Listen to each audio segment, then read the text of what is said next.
Supply is basically about how much of something is available. For example, the number of apples in a store. Now, imagine there's a store, and it has 100 apples. In this case, the store's supply is 100 apples. It means the store is offering 100 apples for sale. Supply simply refers to how much of something is in the market. So, why does the amount of supply change? It changes when we change the price. For example, if apples are cheap, fewer people will decide to sell apples because they won't make much profit.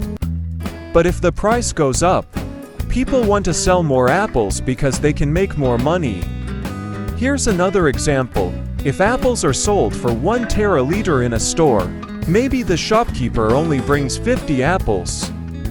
But if the price goes up to 2 teraliters, the shopkeeper will bring more apples because they can make more money from each one.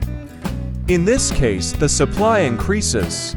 So, in short, supply is about how much of a product is available, and when the price goes up, more products are offered, and when the price goes down, fewer products are offered. Supply is just the answer to the question, how much of something is there?